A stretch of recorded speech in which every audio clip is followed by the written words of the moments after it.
morning and welcome to Headline Roundup. It's a beautiful morning in Abuja. I don't know elsewhere in Nigeria. You can see how the polity of the country is going at this hour, at this day. My name is Atiku Chiduzi. And I have a special guest for you today and a wonderful time. We're going to be going in depth on events that are happening in Nigeria, mostly around the political scene. And his name is Ambassador Atiku Pascal. You're welcome. Thank you, my brother.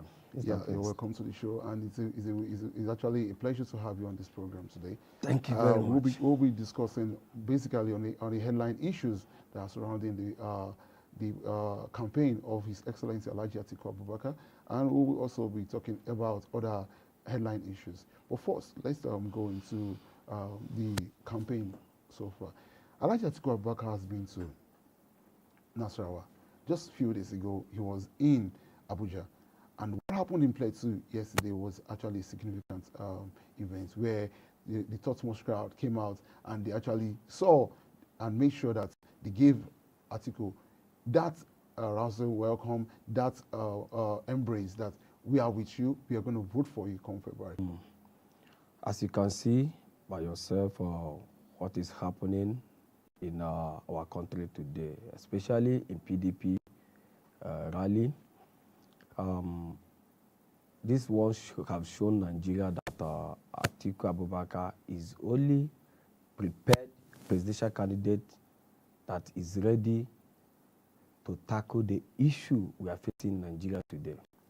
And that is the reason why you can see all his campaigning, all the rallies in different states, people are coming out to tell him that we are going to vote for you because he is the right man in this job. Atiku Abubakar means unity. Atiku Abubakar means education, security, freedom to our nation. PDP coming back to power, this is the best thing that Nigeria will never allow it to go behind, because PDP, when PDP was in power, I will say that whatever we are enjoying today, the democracy we think we're enjoying today is being brought by PDP. In a PDP government, we have everything we want in this country. You know, when we talk about corruption, people said PDP are corrupt, but now no one can talk about corruption anymore. Nigeria is everything about our system is corruption.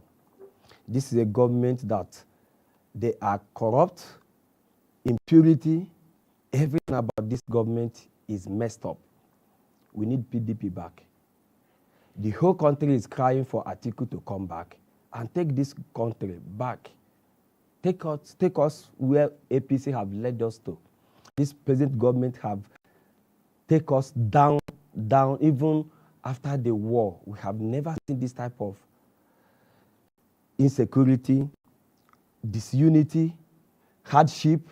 People can no longer afford 3 square meals in era of APC.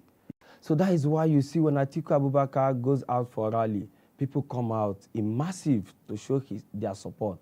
And take my word, Nigerians are voting PDP in. Nigerians are voting Atiku Abubakar in because he's the right candidate to lead our country. Ambassador, you spoke about the war, and this will actually make me ask you a very, very important question at this time of this campaign, because the PDP are moving into the southeast. The next line of campaigns are going to be moving towards the southeast. Okay. What the situation in the southeast? Can you give our viewers a little bit picture about how the southeast is actually preparing to welcome Alhaji Atiku Abubakar and his running mate, Governor Otto Ifeanyi? Thank you, Prince.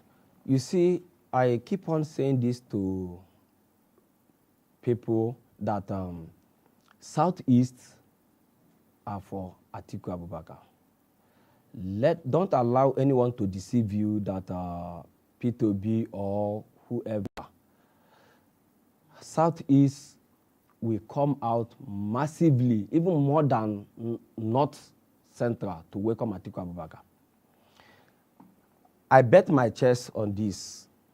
In Southeast states and South-South, APC can never and will never win any single state.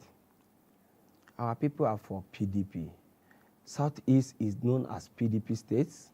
And I stand on that note to tell our youth that we should all vote a credible candidate that is ready to lead Nigeria. Look at, I watch many of P2B's interview.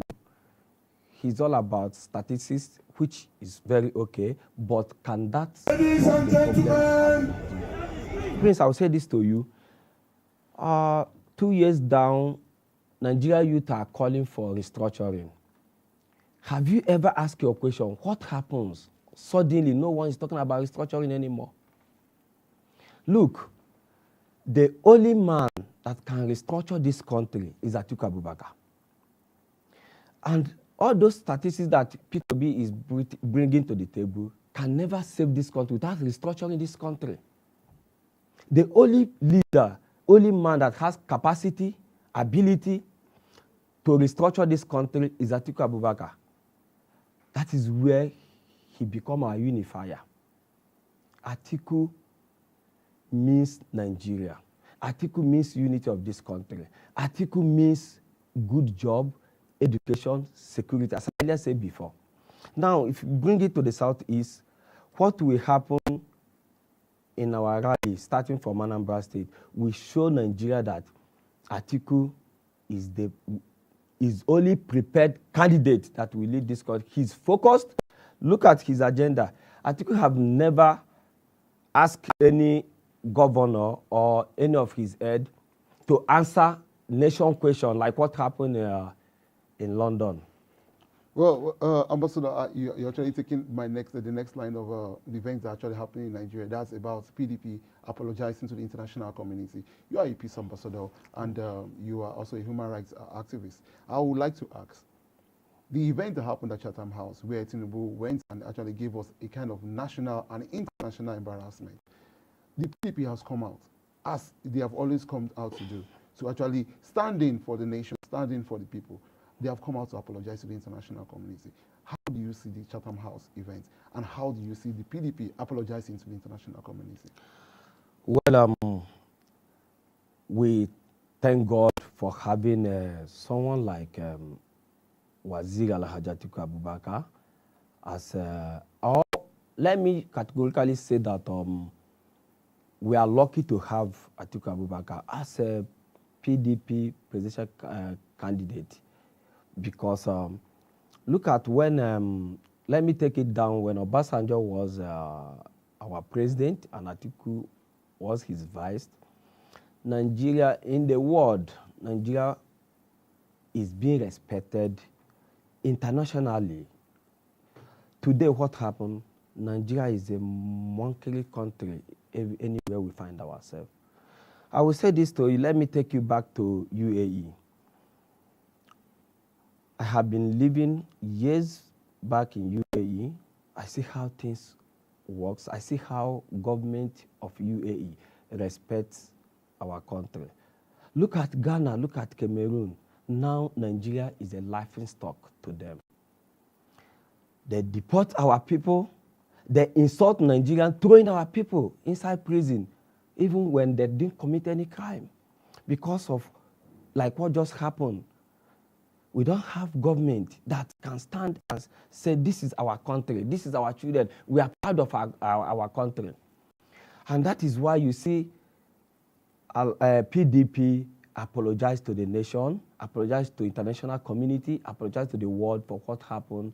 You can't support a candidate that you will ask a question, how are you going to lead to pilot the affair of the country? And you'll be pointing one governor to another to answer your question. Is that how you will lead our country? Is that the type of candidate we are looking for? Nigeria, we have gone beyond that. We are voting for a candidate, a president that can stand and say, yes, this is my country, this is what my country wants, and this is what I'm supposed to give to my country. Tinubu has nothing to offer to Nigeria. Let me ask you a question, my brother Prince.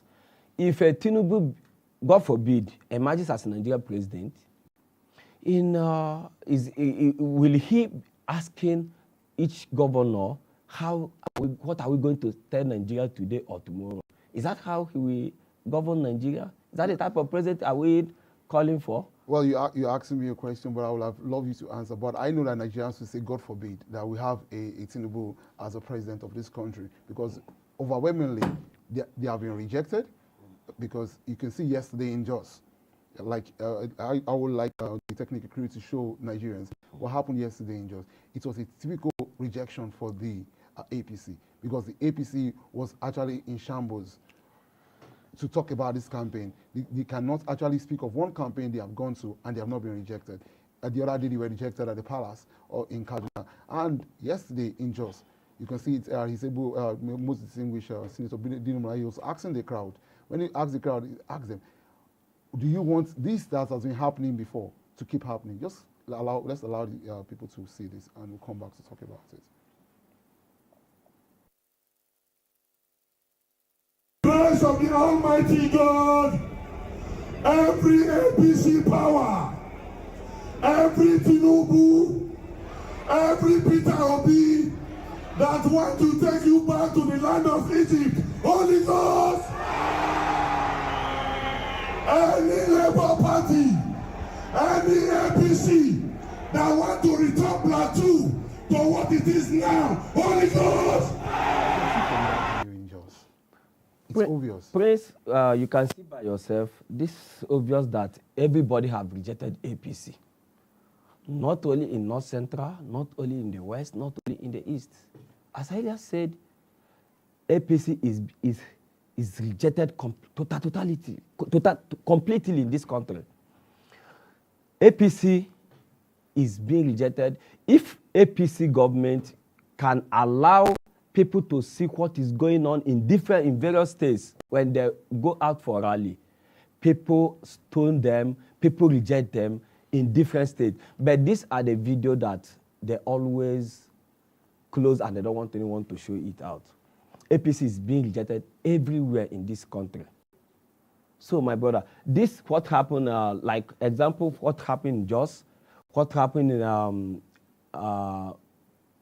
Kaduna, what happened in Nasarawa, have shown people that APC. Ladies and gentlemen, and that is why I stand here and I say to my fellow Southeast that we should not allow anyone to deceive them. We should not waste our votes. Let us come massively, vote PDP, vote Atiku Abubakar. He's the only prepared, focused candidate that knows bringing ideas how to tackle the problem we are having in this country. I will tell you something about Atiku Abubakar. He's like a father to me. He's a detribalized leader. Atiku Abubakar is only leader that can give equal right to all the region in Nigeria, irrespective of your tribal ethnic group, irrespective of your state, irrespective of your region. Yeah, Ambassador, sorry to cut you in there. They're talking about his being the only national leader that we have at the moment. There's something I want to call your attention to. Just yesterday, Governor Wike, His Excellency Governor Wike said, I have no issues with Atiku. And he was quoted to be saying, and in that same light, we saw that yesterday was His Excellency Governor Wike's birthday. And we could see in the tweet that went viral yesterday from His Excellency Atiku Abubakar wishing Wike happy birthday. You can see the character of the man, Atiku Abubakar. You can see the unifying factor that people have been talking about. So I would like to know, you spoke about your personal relationship with him. What happened between Wike and Atiku yesterday? What do you have to say about it? Well, as earlier said, Atiku is a unifier. Atiku Abubakar loved this nation. There is something I will tell people about Atiku Abubakar. Atiku Abubakar wants to write the name of Nigeria with a golden pen. He's like a Sheikh Zayed of UAE to our nation. You know, in one occasion I met some group of youth, my fellow youths. We are discussing about Nigerian politics. One of them said, Atiku is this, PDP is this, that. I said, look, how old are you?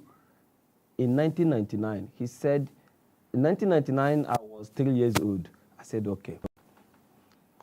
Those are the people talking about Labour Party, this, that.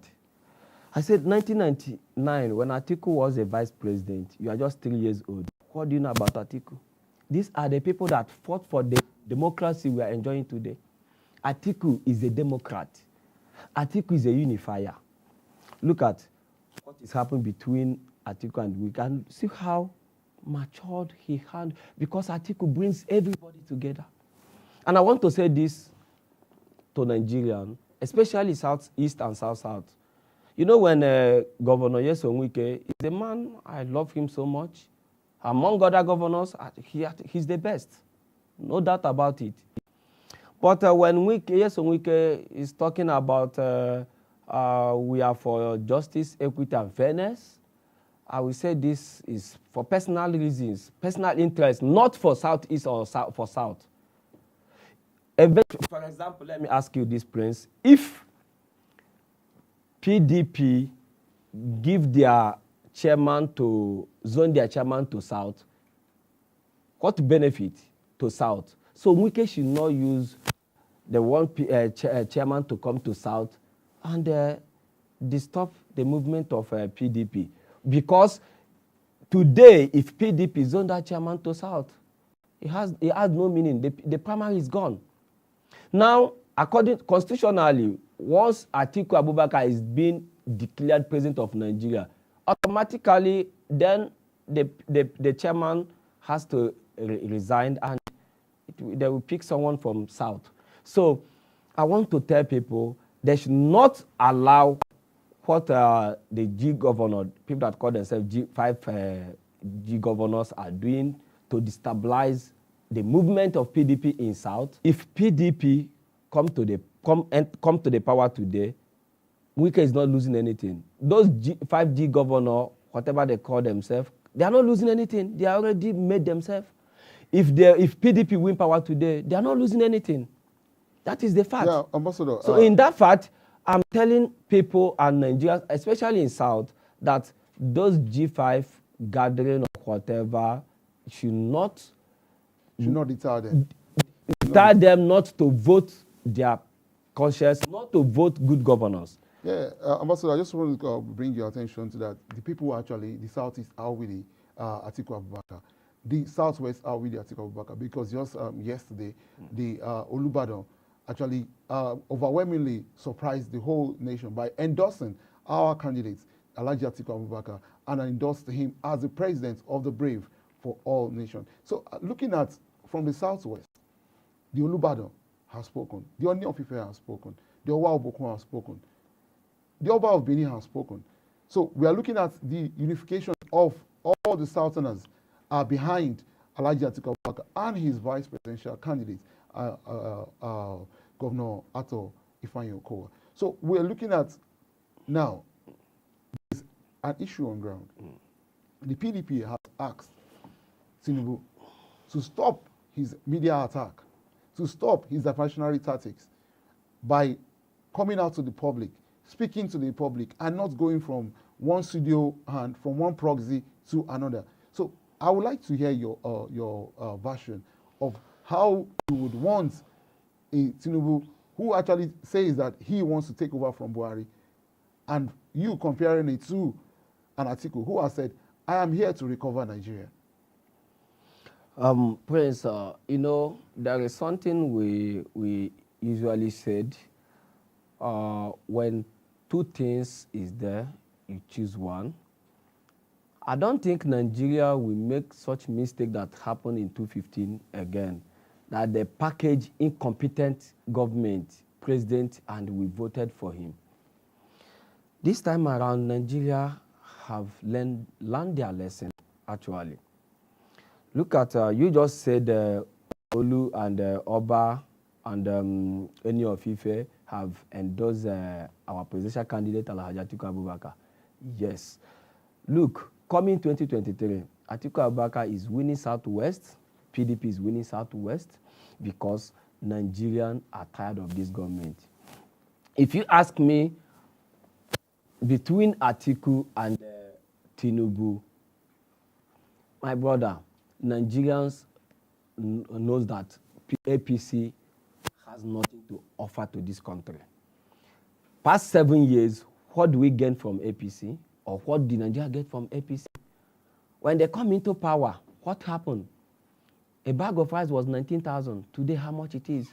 I could remember 2015, 2019, Tinubu, the same Tinubu, Buhari, El-Rufai, all of them, they campaigned against PDP that spaghetti Indomie was 1,800 per carton. Today, how much it is? Ordinary Indomie is 6,000, 4,000. A bag of rice is 50,000, 49,000. How much is fuel? Minimum wage, we are not talking about that. Look at our education. It's shambled.